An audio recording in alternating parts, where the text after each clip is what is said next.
Programme मद्दे मुकाबिल में खुशामदीद। मैं हूं रबिया एहसन और मेरे साथ मौजूद हैं आमिर मतीन और रऊफ लासरा। और आज के प्रोग्राम में जिन टॉपिक्स पे हम बात करेंगे उसमें सबसे पहले ऑपोजिशन मुंतखब हुकूमत गिराने के लिए फौज के पीछे पड़ी है। मईशत को तरक्की की राह पर डाल दिया। जब इक़्तिदार में आए टीम नई थी, किसी चीज का पता नहीं था। इमरान खान का 3 साला हुकूमती कारकर्दगी की तकरीब से खिताब। डॉलर 166 रुपए तक जा पहुंचा। तारीखी महंगाई ने अवाम की कमर तोड़ दी। सबसे बड़े सूबे पंजाब में खवातीन से ज्यादती के वाकयात बढ़ गए। क्या अवाम पीटीआई हुकूमत की 3 साला कारकर्दगी से मुतमईन है? इस पर बात करेंगे। इसके अलावा काबुल एयरपोर्ट के बाहर धमाका, फायरिंग, बच्चों समेत 13 अफराद जाँ बहक, मजीद हलाकतों का खदशा। मगरबी मुमालिक में हलचल मच गई। अमरीका और नेटो ने इनखला के लिए पाकिस्तान से मदद मांग ली। अमरीका के लिए काम करने वाले 2,50,000 अफगानी शदीद मुश्किल में हैं। इस पर बात करेंगे। और इसके अलावा पेट्रोलियम कमेटी महंगी एलएनजी खरीदारी पर शदीद बरहम। महंगी एलएनजी की खरीदारी से 25 अरब रुपए का नुकसान। पेट्रोलियम मिनिस्ट्री की नाअहली का भांडा फूट गया। शहबाज शरीफ के बाद उस्मान बुज़दार भी जनूबी पंजाब की तकदीर बदलने में नाकाम। जनूबी पंजाब टूटी फूटी सड़कों और खड्डों के सुपुर्द। खूनी रोड्स, सैकड़ों इंसानी जानें निकल गईं। तब्दीली की दावेदार हुकूमत पसमानदा इलाकों की महरूमी क्यों दूर नहीं कर सकी, इसकी वजह भी जानने की कोशिश करेंगे। और इसके अलावा नज़ीर चौहान के सॉफ्टवेयर अपडेट होने के बाद तरीन ग्रुप के एक और करीबी साथी खुरम लगारी के खिलाफ बुज़दार हुकूमत ने पर्चा काट दिया। इसकी क्या डिटेल्स हैं, इस पर भी बात करेंगे। सबसे पहले जो ये अपोजिशन की ऊपर तनकीद की गई इमरान खान की जानिब से और अपनी जो 3 साला कारकर्दगी है उस पर बात करेंगे। और आमिर साहब, आप बताइए, पहले इस पे कमेंट कीजिए कि जो इमरान खान साहब ने आज जिक्र किया उसमें कुछ अहम जुजियात जो थी वो नहीं थी जो होनी चाहिए थी। कैसी है मजमूई तौर पर परफॉर्मेंस? पहली तो बात यह है कि एंटरटेनमेंट अच्छी थी कि हमारे लाला ताउला ईसा खेलवी ने अच्छी रौनक लगाई, नई नज़में भी लिख के लाए, पुराने गाने भी सुनाए। वो पार्ट तो ठीक है। इमरान खान साहब की तकरीर जो है मोरलेस जो पुरानी एक है वो रिपीट मोड में चली जाती है, वो काफ़ी दफ़ा सुन चुके हैं। एक बात उन्होंने नहीं की, उन्होंने कहा जी जब मैं क्रिकेट मुझसे परफॉर्मेंस जब ठीक नहीं होती थी मैं इसलिए ज़्यादा तरक्की कर गया कि मुझसे बेहतर क्रिकेटर्स भी थे। वो मैं जब पीछे रह जाता था और मुझसे गलती हो जाती थी या मैं आउट हो जाता था तो मैं सारी सारी रात परेशान पे सोचता रहता था कि मैंने से गलती क्या हुई। और ये मेरी तरक्की का राज रहा एज क्रिकेटर। तो मैं बसद एहतराम ये कहना चाहता हूँ कि इमरान खान साहब ने ये आदत ना अब छोड़ दी है, और अगर छोड़ दिया तो खुदा के लिए ये इसको दोबारा करें। इससे कौम मुल्क सल्तनत और उनका भी भला हो जाएगा। बाकी उनकी जो है मैं मगर पॉजिटिव मुस्बत स्टार्ट करना चाहता हूँ कि अच्छी अच्छी बातें, क्योंकि ब्लैक एंड वाइट में नहीं होता। ये नहीं है कि सारी एक गवर्नमेंट सारी ख़राब हो या सारी अच्छी हो, ऐसे नहीं होता। अच्छी चीज़ें होती हैं, बुरी चीज़ें होती हैं। तो मैं अच्छी चीज़ों से शुरू करता हूँ कि वाकई जब ये आए थे कि तो बहुत बुरे हालात थे। हर दौर में ये कहा जाता है मगर इनकी दफ़ा बहुत ज़्यादा बुरे हालात थे, और उसमें इनका क्रेडिट है कि इन्होंने डायरेक्शन पॉलिसी की कम से कम ठीक की। कि वो जो इसाक डार साहब की जो एक ज़िद थी कि एक नालायक अकाउंटेंट की कि जी मैंने डॉलर को 100 पे ही रखना है, वो जो है ना, और मरियम बीबी भी उसकी तारीफ़ करती है, वो एक गलत पॉलिसी थी वो उसकी वजह से। मगर इन्होंने भी जो डॉलर इतना ज़्यादा भी अंडर वैल्यू नहीं करना चाहिए था कि ये जो है ना एक 169 170 पे ले गए। और फिर उसके बाद पॉलिसी रेट जो है ना वो 13% पे रखा। वो जो आप इंटरेस्ट था वो आपका डबल हो गया, वो एक फ्लॉ था। और वो उसका सबसे जो बड़ा फ़ायदा होना चाहिए था कि एक्सपोर्ट्स बढ़े। लार्जली सबसे बड़ा आर्गुमेंट था कि जब आपका डॉलर अंडर वैल्यू करते हैं तो आपकी जो है ना एक्सपोर्ट्स उससे बढ़ती हैं, क्योंकि आपकी प्रोडक्शन की कॉस्ट कम हो जाती है। तो 25 बिलियन डॉलर पे जो गई हैं वो पहले भी जब 100 पे था उस वक्त भी 25 बिलियन डॉलर पर रही हैं। तो फिक्र की ये बात सारी जो तारीफ कर रहा हूँ विद पिंच ऑफ सॉल्ट है। तो वो उतनी फिक्रमंद होने की बात है कि उतनी नहीं बढ़ी जितनी बढ़नी चाहिए थी। जितना बड़ा झटका डीवैल्यूएशन आपने 60 रुपीज़ की 70 रुपये की जब कर दी तो बहुत ज़्यादा है, 40-50% से भी ज़्यादा, तो 60% बल्कि, तो वो ज़्यादा एक्सपोर्ट्स नहीं बढ़ी। हाँ, करंट फर्म डेफिसिट बिल्कुल इन्होंने बहुत बड़ा एक प्रॉब्लम था, वो इन्होंने बिल्कुल ठीक कर लिया, बड़ी अच्छी बात है। उसके बाद ट्रेड गैप जो है, ये कहते थे कि जी उनका 35 अरब डॉलर हो गया हुआ था, तो इनका भी कोई 31, 32, 33 पे आ गया हुआ, मोर और लेस वहीं पे आ गया हुआ है। फिर इनकी जो सबसे अच्छी, वो इन पे इनसे इनका कसूर नहीं है, वो रेमिटेंसेज आए कि 18 बिलियन डॉलर के थे, तो अब वो 29 बिलियन पे ऑलमोस्ट 30 के करीब जा रहा है। 12 बिलियन डॉलर साल का इनको एक्स्ट्रा आ रहा है।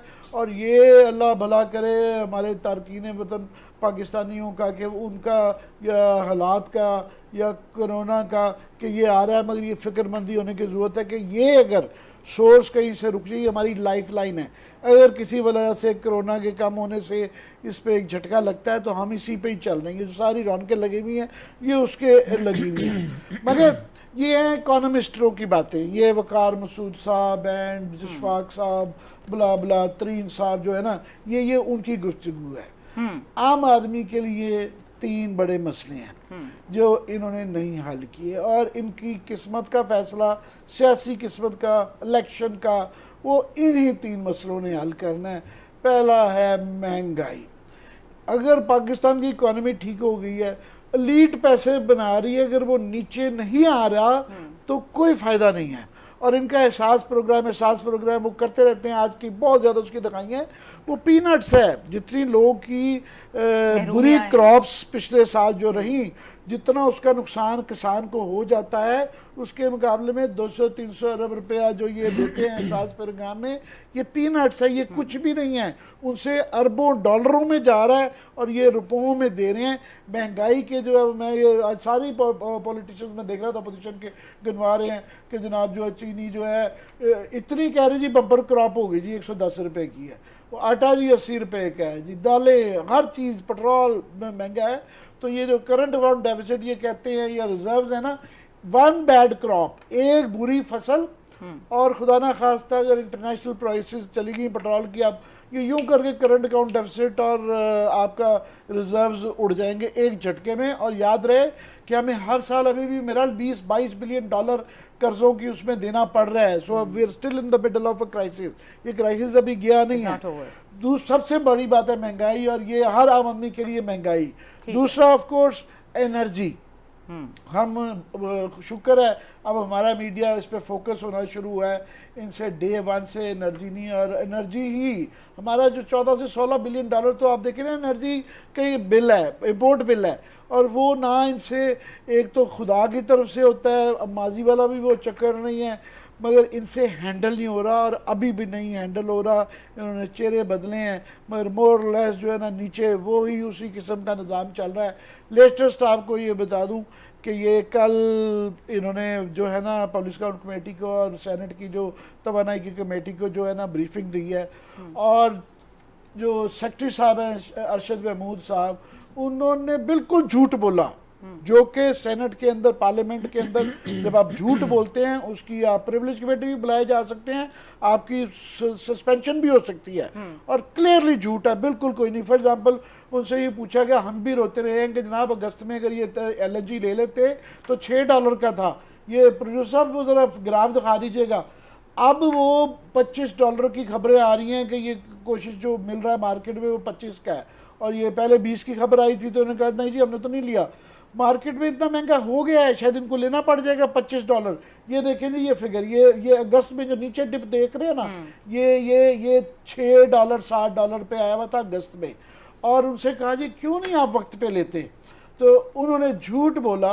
ये मेरे पास लिखा हुआ है उनका पड़ा हुआ रिस्पॉन्स। उन्होंने कहा जी वो गारंटियाँ देनी पड़ती हैं, और हमारी कंपनियों के पास जो पीएसओ वगैरह के पास इतने वसाइल नहीं होते कि गारंटियाँ 6-6 महीने की, 3-3 महीने की दें। वो बिल्कुल झूठ बोल रहे हैं। ये दूसरा ये देखिएगा, ये हाईलाइटेड है, ये टेंडर की कॉपी है, इसके ऊपर लिखा हुआ है कि जिस दिन आपको सप्लाई करनी होती है सिर्फ उससे 15 दिन पहले की आपने गारंटी देनी होती है, और 6 महीने ले लिया, साल पहले ले लिया तो वो उसको आपको सारे साल की देनी है। उन्होंने टोटली झूठ बोला है। ये उस तरह ही झूठ बोला है उन्होंने जिस तरह इन्होंने चन्योड़ के अंदर सोना निकाल दिया था कि हमारे मसले हल हो गए हैं अरशद महमूद साहब ने, वही झूठ इनका यहाँ भी चल रहा है। इसकी सर्जनिश आई होप कि सेनेट की कमेटी जो है, सेनेट इसका नोटिस लेगी और इनको बुलाई जाएगी। ये टोटली आप टाल देते हैं, डिफ्लेक्ट करते हैं, आप झूठ नहीं बोल सकते हैं। और लास्टली ये है कि गवर्नेंस की स्टोरी तो क्लास साहब ज़्यादा अच्छा पेंट करेंगे, हम तो रोज़ ही रोना रोते रहते हैं कि गवर्नेंस के अंदर ये जो कल भी हमने रो रहा है कि एडमिनिस्ट्रेशन के जो थाना कचहरी के जो हाल है वो बहुत बुरे हैं। और ख़ास तौर पे पंजाब में ये हमारे से वादा करके लाए थे, केपी में इन्होंने पिछली दफ़ा बेहतर परफॉर्मेंस दिखाई थी, दुरानी साहब मरहूम का चेहरा हमें दिखाया था कि जी सबके लिए इंसाफ बराबर होगा, और वहाँ पैसे दे रही रिपोर्टें आती हैं कि पैसे दे के नौकरियाँ लग रही हैं, और थाना कचहरियों के जो हाल की वजह से रोज़ औरतों की जो ज़िल्लत हो रही है, और जो रेप केसेस, खुद ही प्राइम मिनिस्टर बता रहे थे कि ये रेप के सेक्स केसेस बड़े बढ़ गए हैं। और भाई 3 साल हो गए, आप उसका कुछ करें, आप कर नहीं रहे हैं। एडमिनिस्ट्रेशन के और गवर्नेंस का सबसे बड़ा 3 फेलियर बड़े इनके जो है ना, जो वो मेन है, वो सिर्फ दोबारा रिपीट करता हूँ समाप, वो जी आपकी महंगाई, आपकी एनर्जी, जिसकी वजह से महंगा आपको गैस और पेट्रोल मिल रहा है, और साथ में गवर्नेंस जो है ना इनसे नहीं चल रही। जी क्लास साहब, inflation, energy governance versus dollar current account deficit, trade gap, overseas Pakistanis की रेमिटेंसेज, अब ये जो कंपैरिजन है आम बंदे को सीधी लैंग्वेज में नहीं समझ में आता कि ये क्या डिजिट्स की क्या ये सारी साइंस है। जो ग्राउंड रियलिटीज़ हैं वो ये हैं कि महंगाई ने इस वक्त हशर ख़राब किया हुआ है, गवर्नेंस कहीं नज़र नहीं आ रही। सिर्फ महंगाई का मसला नहीं है, इससे ज़्यादा जो जॉबलेसनेस, जो बात आपने बड़ी अच्छी की है, बेनज़ीर भुट्टो साहिबा जो है ना, तो उनकी नाकामी की क्या रीज़न थी मेन, वो भी कौमी असम्बली में खड़े होकर ना पूरी कौम को, जहाँ पे 70-80% हमारा मतलब इलिटरेसी रेट है, जहाँ पे लोग पढ़े लिखे नहीं है हमारे यहाँ, वो बेचारे आम अपनी ज़िंदगी गुजार, वो उन्हीं को सारा दिन ये समझाती रहती होती थी कि ये डेफिसिट हमने ऊपर कर दिया, हमने नीचे कर दिया, हमने आज बैलेंस कर दिया, आज हमने ये कर दिया, जो आम आदमी को समझ में नहीं आती। वो बेचारा तो डे टू डे अफेयर देख रहा होता है। 2-4 चीज़ें बड़ी अहम है जो खान साहब ने आज उन्होंने की हैं। और एक बात तो समझ में आने वाली कि जब आप खड़े होते हैं, मैं भी हूँ, आप भी हूँ, आमिर साहब, कोई भी हो, अपनी परफॉर्मेंस हम देना शुरू करेंगे, वी वॉन्ट एडमिट कि हमने कोई गलत किया है, ये इंसानी मिजाज है। और जितनी तारीफ़ें की जा रही थी आज, मैं मतलब एक लम्हे के लिए डर गया कि एक इंसान कितनी उसमें कैपेसिटी होती है टू ऑब्जर्व इतनी सारी तारीफ़, इतनी सारी तारीफ जितनी की है कि इमरान खान साहब की हिम्मत है कि भाई मैं सुपर वो ह्यूमन हो सकते हैं। इतनी सारी तारीफ अगर कोई बंदे के स्टेज पे घंटों तक हो रही हो और वो बैठ के सुन रहे हो, तो ही माइट बी सुपरमैन। आम आदमी मेरे जैसे तो बेऔकाता हो जाए एक सेकंड में कि पता नौज बिला अपने आप को क्या समझना शुरू हो जाए।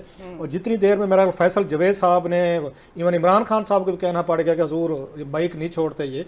सो थोड़ा सा मेरा ख्याल है जो मेन अचीवमेंट है, पहले भी होता था तारीफ के लेवल, मैं जानबूझ के तारीफ कह रहा हूँ, मैं खुशामद नहीं कह रहा, लोग नाराज हो जाएंगे, बड़े जज्बाती होते हैं, आपको पता है, फॉलोअर्स हैं।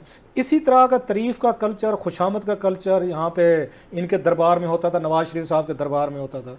इससे पहले कोई भी दरबार हमने देखा, गिलानी साहब का हो, राजा परवेज अशरफ साहब का हो, जरदारी साहब का हो, नवाज शरीफ साहब का, बाकियों का, ये लोग जो होते हैं उनको मौका मिल जाता है कि उठा दें काम को, चुक दें। ये चुक देने वाला काम होता है कि बंदे को बिल्कुल ऊपर चढ़ा दो। और फिर इस पे इतनी सारी कोट्स हैं कि जो लोग आपके मुंह पे तारीफें कर रहे होते हैं कितने डेंजरस होते हैं आपके लिए, आपकी शख्सियत के लिए। एक हद तक तारीफ अच्छी लगती है, सबको अच्छी लगती है। खैर ये तो एक चीज़ थी।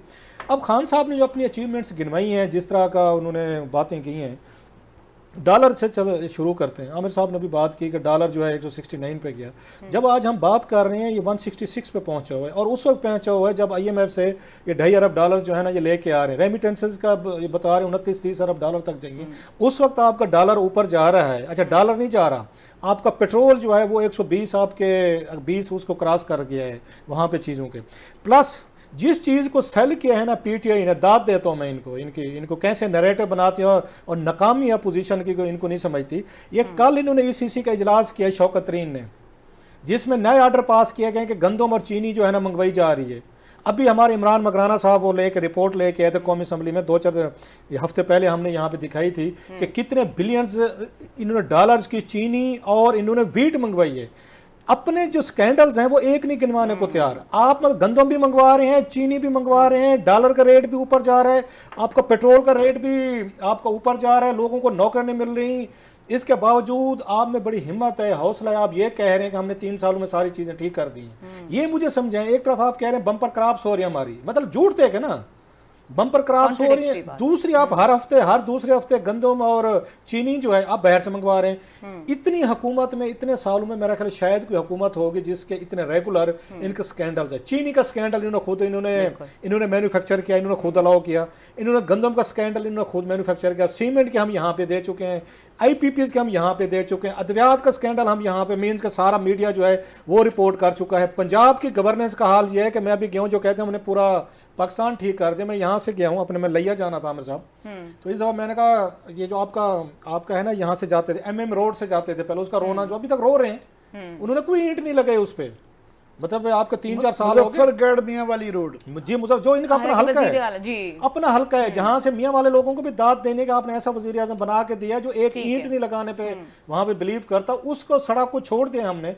इस दफा मैंने कहा जरा शोरकोट, जंग, ये गढ़ महाराजा, चौक आजम और फिर चौबारा इस तरफ जाते हैं। ये लाला ताउला आपके बड़े दोस्ती है, बड़े मेहरबान हैं, उनसे कहें कि ये जो एक आधा दौड़ा अपने मियाँ वाली की सड़कों का भी डाल दें। उसकी दाद नहीं मिलेगी ना, हमारे लाला भाई को नहीं मिलेगी। हालांकि लाला भाई जो है ना, मेरा ताउला न्याय मादरा के साथ मुझे बहुत प्यारे हैं, अजीज हैं, भाई है मेरे बड़े, हमारा उनके साथ म्यूचुअल प्यार एहतराम का रिश्ता है।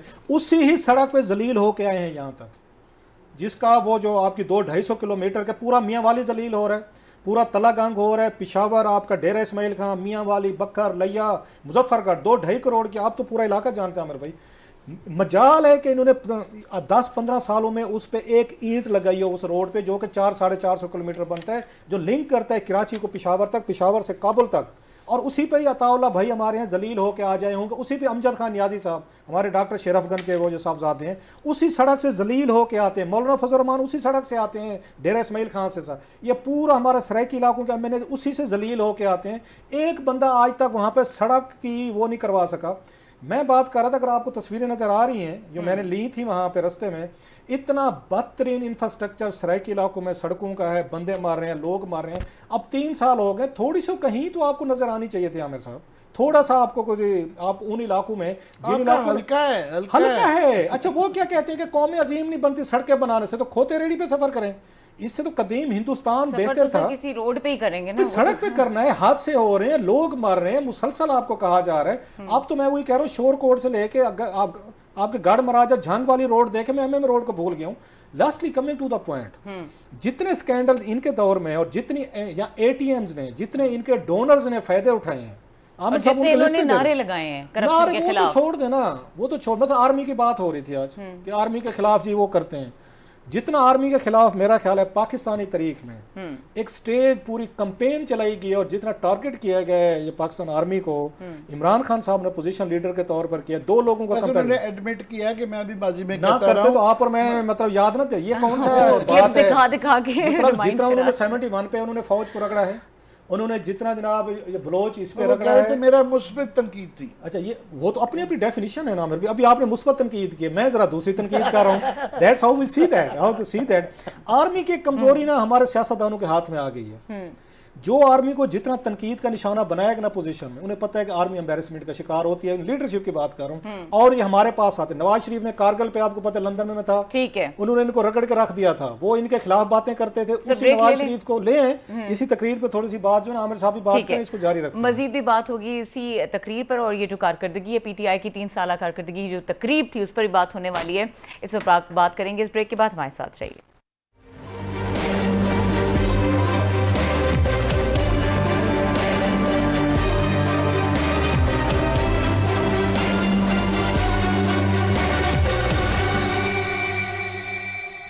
Welcome back. ब्रेक से पहले क्लास साहब हम बात कर रहे थे आज की तकरीब और इस कारकर्दगी के बारे में, जो 3 साल कारकर्दगी रिपोर्ट एक तरह से पेश की गई। बस वही जो मैं, हालांकि बहुत सारी बातें की जा सकती हैं, लेकिन आमिर साहब कह रहे हैं मुस्बत तनकीद रखनी चाहिए। मुझे मुस्बत तनकीद आती नहीं है। प्रॉब्लम ये आमिर साहब से सीखने की कोशिश कर रहा हूँ, 7-8 साल से सीख नहीं सका मैं, मेरी नालायकी, स्लो लर्नर हूँ शायद। आज उन्होंने कहा जनाब कि ये साजिशें कर रहे हैं आर्मी के साथ मिलकर आने की। मेरा ख्याल इमरान खान साहब को, he should be the last man to say these things.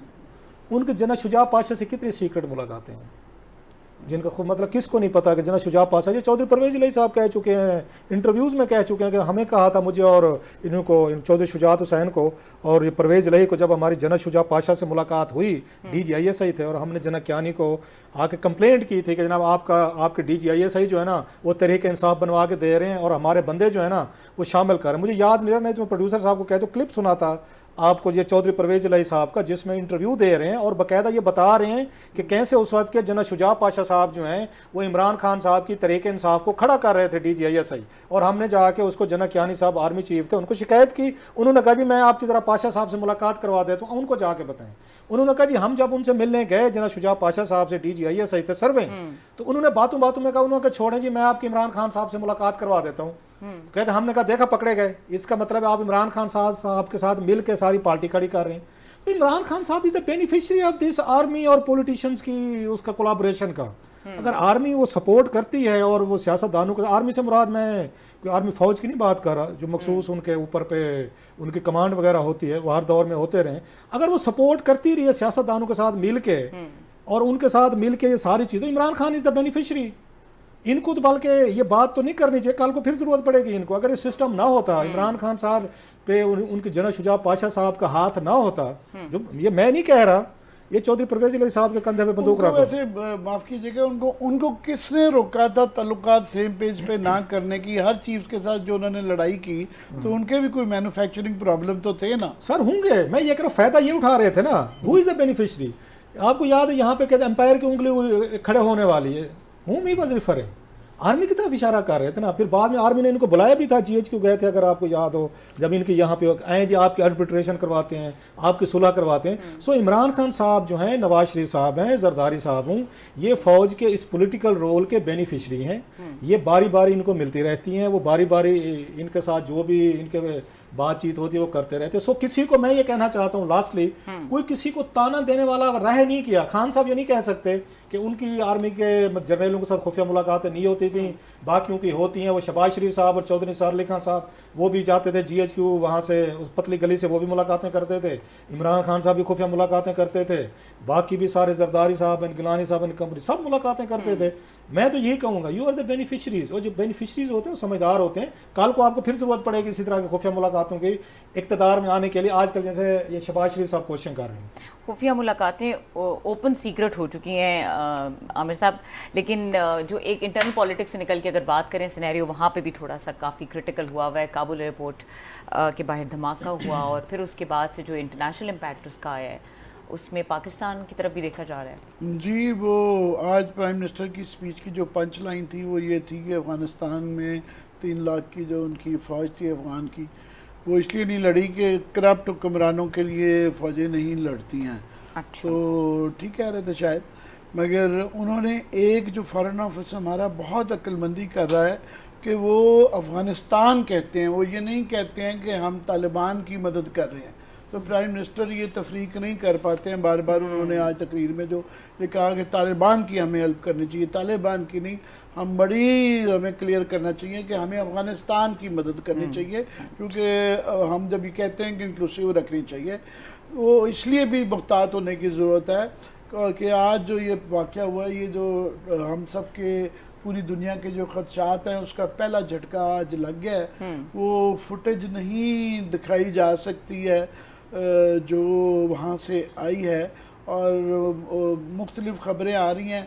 13 हलाकतों से लेके कुछ लोग जो है ना 40-50 तक भी फिगर बता रहे हैं, और इंजर्ड जो हैं वो भी जो है कह रहे हैं, कुछ लोग 50-60 में बता रहे हैं, कुछ लोग जो है ना रिपोर्ट 100 से भी ज़्यादा बता रहे हैं। और वो जो लाशों की और बच्चों की तस्वीरें हैं वो हम नहीं दिखा सकते, हमने देखी है, अपना दिल ख़राब हो गया है। तो वो अभी जो इतलाएँ आ रही हैं वो कहा जा रहा है कि दाइश का वो है। अच्छा, अभी तक आ रहा है, अभी तक जो वेस्टर्न सोर्सेज भी जो ज़्यादा कह रहे हैं कि, और उन्होंने पहले ये कहा भी था कि इस बात का इम्कान है, और एयरपोर्ट के ये बिल्कुल साथ में हुआ है। तो ये जो एक खदशा था कि तालिबान ये जो कह रहे हैं कि जनाब हमने अमन अमान कर दिया है, कि वहाँ पे एक बहुत बड़ा स्पॉइलर जो है वो दाइश की सूरत में मौजूद है। तो उसमें दाइश की मौजूदगी के मतलब भी मुख्तलिफ थेरीज है कुछ लोग ये भी इल्ज़ाम लगाते हैं कि ये बदख्शां में हमारे भी कई लीडरों ने, इंटरनेशनल लीडर्स ने कहा है कि ये अमरीकनों ने ही पाले में हैं, जो है ये उनकी अपनी प्रॉक्सी है। कुछ लोग कहते हैं कि जनाब वो जो है पनप रहे हैं वहाँ पे, और वो उन्होंने मैसेज दिया है टू द पूरी दुनिया को भी, तालिबान को भी, कि नहीं जनाब हम भी राहों में पड़े हुए हैं। सो ये गुडी गुडी जो सारे समझ रहे थे कि एकदम से तालिबान अब आ गए हैं तो इनको सिर्फ गवर्नमेंट बन जाएगी और सब कुछ मामला ठीक हो जाएंगे, तो ये आज पहला झटका लगा है कि जो है होपफुली इसको कंट्रोल कर लिया जाता है और ये एक पैटर्न नहीं बनता है, ये तसलसल नहीं बनता, और ये इस तरह नहीं है।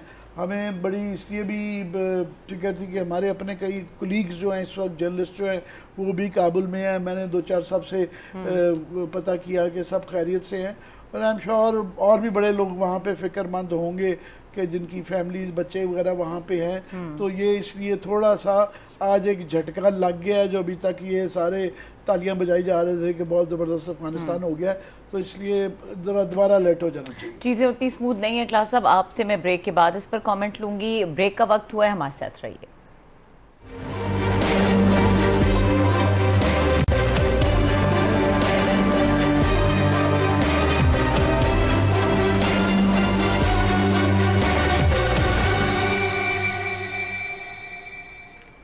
प्रोग्राम में एक बार फिर खुश आमदेद। क्लासेस साहब, काबुल की सिचुएशन पे क्विकली जरा एनालिसिस। मेरा ख्याल है ये जो पैनिक फैलाया है ना, ये ब्लेम दो फोर्सेस को शेयर करना चाहिए जो आज जो कुछ हुआ है। एक तो तालिबान ने कहा कि हम डेडलाइन नहीं बढ़ाएंगे, 31 के बाद आगे नहीं करेंगे, अगर अमेरिकन रुके यहाँ पे या फ्लाइट ऑपरेशन जारी रहे तो फिर हम देख लेंगे। उससे लोगों में पैनिक फैला है कि जनाब कि इसका मतलब एक मैसेज किया है ना आपको कि बस ये 31 तक जो लोग यहाँ निकल पाए, बाकी फिर नहीं जाने देंगे। साथ में जो मेरा ख्याल है अमेरिकन जो थे वो भी उन्होंने अचानक जिस तरह का वो इवैक्यूएशन की है और जिस तरह के पहले अड्डे उन्होंने हवाले किए, फिर काबुल हवाले किया, फिर एयरपोर्ट हवाले किया, तो मेरा ख्याल है लोगों में एक जो आई है ना, एक उसमें डेस्परेशन जो आई है कि जनाब को अगेन अब तक 70-80 हज़ार बंदे जो हैं ये निकाल चुके हैं, जो मैं लेटेस्ट उसका डाटा देख रहा था। बाकी वो ये पड़ गया कि शायद हम अगले 3-4 दिनों में वी वांट मेक इट। हालांकि कल परसों से कह रहे थे कि एयरपोर्ट से हट जाएं, अमेरिकन भी कह रहे थे दैश आ रही है। तो भाई साहब आप थोड़ा सा बैठ के, दोनों तालिबान और अमेरिकन जो हैं बैठ के थोड़ा सा डेड लाइन को आगे कर लेते। तालिबान से भी मैं उनसे पूछा जा सकता है कि 20 साल इंतजार किया है आपने, अमेरिकन निकल जाएंगे तो 20 दिन और कर लें। मतलब आपने ज़रूरी अपने शहरियों को जो निकलना चाहते हैं, जाना चाहते हैं, या तो इतना अच्छा सिस्टम आप दे रहे हो कि कोई बंदा ना निकलना चाहे। अपना वतन कौन छोड़ना चाहते हैं? आसान नहीं होता काम। वो आपको छोड़ के जाना चाहते हैं। ऊपर से दोनों ने दबाव दे दिया। एक ने कहा हम डेडलाइन एक्सटेंड नहीं करेंगे, दूसरे ने कहा जनाब हम उसके बाद देख लेंगे। तो अब फिर उसके बाद अमेरिकन उसकी अब मजम्मत करें या तालिबान करें। मेरा ये ख्याल है इन दोनों ने जिस तरह का पैनिक वहाँ पे क्रिएट करवाया है और डेडलाइन पे करवाया है कि अगले 3-4 दिनों में बस डू और डाई है, तो अफगान जो निकलना चाहते थे वहाँ पे, उसके बाद ये टारगेट तो खुद वहाँ पे मुहैया था, बैठे थे। और कल से वैसे भी वार्निंग्स आ रही थी इस पे कि कुछ ना कुछ होगा। ठीक है। अच्छा क्लास साहब, एक और अहम मामला, नज़ीर चौहान के बाद खुर्रम लगारी। इनफैक्ट अगर ओन चौधरी को भी इसी सिलसिले की कड़ी आपके फेवरेट मुजफ्फरगढ़ से जो है जो अच्छा, और वो भी इसी सिलसिले की कड़ी है। एक्चुअली टारगेट क्या है? ये एक एक करके एक बंदा टारगेट करके उस ग्रुप को कमज़ोर करना चाह रहे हैं या एक्चुअली कुछ हो रहा है? ये तो मैंने देखी FIR की कॉपी देखी है। जो खुर्रम सुहेल लगारी साहब हैं, ये ग्रुप के पहले बागी थे। ही वाज अ फर्स्ट, मतलब ये पायनियर मीडियन के हैं, ये पहले मस्कीटियर थे जिन्होंने उस वक्त वो टीवी चैनल्स पे उन्होंने स्क्रीन तोड़ हफ्ता नहीं होता, उन्होंने स्क्रीन तोड़ हफ्ता मनाया था सुहेल साहब ने, खुर्रम सुहेल। पहला ललकारा इनका था। पहले इन्होंने बड़क जो मारी थी ना, वो इन्होंने खुर्रम साहब ने मारी थी और पूरा लगता था सल्तनत बुज़दार जो है ना हिल के लरज़ जाएगी। वो लरज़ गई थी। इमरान खान साहब जो आपको पता है किसी को वो नहीं मिलते होते थे, उन्होंने बाकायदा इनको प्राइम मिनिस्टर हाउस बुलाया। पहले वो सारे वो जो मामला कुछ और लोग देखते होते थे ना, वो ठीक पारा वाले देखते होते थे, फलां को ठीक कर दो, उसको जरा उसकी ट्यूनिंग कर दो, उसको अपग्रेड कर दो, सॉफ्टवेयर ठीक हो। आपकी दफ़ा इतने लरस गए थे कि खुर्रम सुहेल, जिसका मैंने भी नाम नहीं सुना हुआ था, हालांकि मुजफ्फरगढ़ नोन सा आदमी, वहाँ पे किसी ना किसी का दौ लग जाता है, लग गया, MPA बन गया वहाँ से माशाल्लाह। I never heard him. मेरा इसमें कसूर होगा, मैं नहीं कहता वो इतने मशहूर आदमी होंगे, MPA बन गए। उनको इमरान खान साहब ने प्राइम मिनिस्टर हाउस के लान में बुलाकर उनको इज्जत दी, प्रोटोकॉल दिया, गार्ड ऑफ ऑनर, मैं सिर्फ मुहर्रफतन कह रहा हूँ, गार्ड ऑफ ऑनर दिया, अकेले 1-on-1 मुलाकात, इतना अहम आदमी था। उसके बाद उनके बुज़दार साहब से मुलाकातें हुई, उन्होंने इनको पटका, गले में उन्होंने वो जो चादर मादर थी वो पहनाई। उसके बाद सुलह सफाई होगी, उनके कहने पर इन्होंने आगे दरमियान में से पता ये चला कि 2-4 SHOs का मसला था सर, ये वही जो हमारी औकात है, हमारी प्राइस है, हमारी कीमत है वो निकली। अच्छा वो ठीक हो गए, दरमियान में 3-4 काम हो गए, वो फिर पता चला जरा कि बिगाड़ पैदा हो गया है। वो फिर टीवी चैनल्स पे बैठ के खुर्रम सोहेल लगारी साहब उन्होंने बेहतर, मेरा जहांगीर तरीन साहब ने बेहतर ऑफर कर दी दरमियान में, मतलब वो पे एज जो गो वाला हिसाब था, वो वाला सारा था। अब ये पता चला है वो जो उन्होंने कहा था ना, यहाँ पे आपको याद होगा फैसल वाडा साहब ने, को यार इसको छोड़ो तरीन ग्रुप साहब के, एक ये तो एक SHO की मार है। उन्होंने पहले ये नज़ीर चौहान साहब नहीं संभाले जाते थे। आप तो हम पे हंसते हैं ना कि हम ये साउथ वाले बड़के मार के फिर बैठ जाते हैं, तो पता ये चला नज़ीर चौहान साहब है, वो तो बड़े मतलब Chauhan is a huge clan in Hindustan, Prithviraj Chauhan से हम तो वो सुनते हैं। वो पता ये चला है कि 2 दिनों में वो भी ठीक हो गए थे माशाल्लाह, वो जो है चौहान साहब।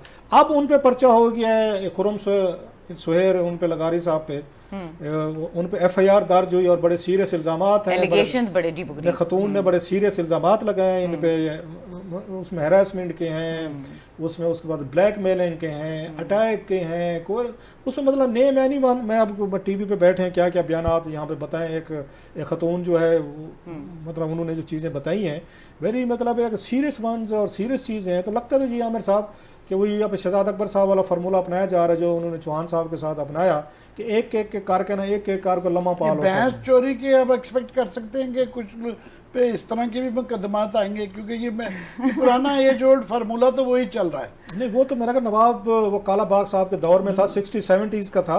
ज़ोहरलाई के ऊपर वो कर दिया था कि वो ना बताने वाले थे और ना जो वो उसकी चाराजोई कर सकते थे। मेरा भुट्टो साहब के दौर में हुआ, शायद भुट्टो साहब भी था और मेरा ख्याल काला बाग साहब के दौर में भी इस पे बड़ा ये जो आया था ना भैंस चोरी के पर्चे आए थे, वो करवाए जाते थे, उन्हीं के दौर में होते थे।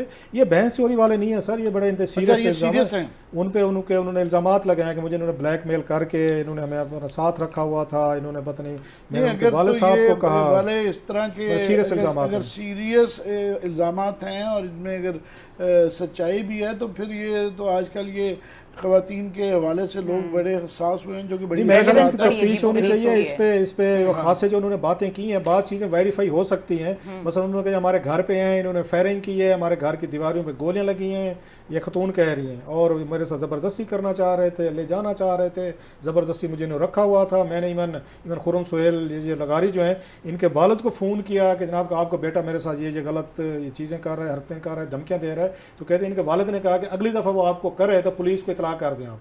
वैसे उस वालिद को भी मैं अप्रिशिएट करता हूँ, बहुत कम होते हैं कि जो अपनी औलाद का वो खड़े होने की बजाय अगर वो कहें कि ज्यादती हो रही है आपके साथ, प्लीज आप ये पुलिस को रिपोर्ट करें। सो ये उनका मतलब है, वो ठीक है, हम इसकी पॉलिटिकल साइड देख रहे हैं। जरूरी नहीं है कि हुकूमत जब बुज़दार साहब ने मेरिट पे भी तो हो सकता है ना, सम टाइम हर चीज को कवर नहीं लेना चाहिए, क्योंकि खतून लगता है कि काफी अरसे से इनके थोड़ी भी अगर सच्चाई है तो बहुत ही संगीन खौफनाक चीजें हैं। नज़ीर चौहान साहब का मामला भी सर काफी सेंसिटिव सही था, वो भी ऑन एयर उन्होंने कहा, लेकिन उसके बाद माफी हो गई। उन्होंने कहा था उन्होंने भी कहा था, वो भी जाली, लेकिन माफी होके तो इसमें भी माफी सुने, उनको तो सुना है बड़ी उनकी। वो आजकल कौमी तहरीके इंसाफ का कौमी तराना जो है ना तस्वीर के ऊपर वो करते रहते हैं, उनकी सजा ये है कि दिन में 1000 दफा आपने कहना है। नहीं अच्छा करते रहते हैं। बहरहाल मेरा ख्याल है बड़े सीरियस इल्जामात हैं खुर्रम सोहेल उन पे लगारी साहब, उन्हें अपना वर्जन देना है तो सामने है और हमें बताएं किस तरह से तरीन ग्रुप के ये जो एक एक करके मेंबर्स के ऊपर सीरियस एलिगेशंस लग रहे हैं और फिर चार्जेस लग रहे हैं, क्या होता है इनके साथ। प्रोग्राम देखने के लिए शुक्रिया, इजाजत दीजिए, अल्लाह हाफ़िज़।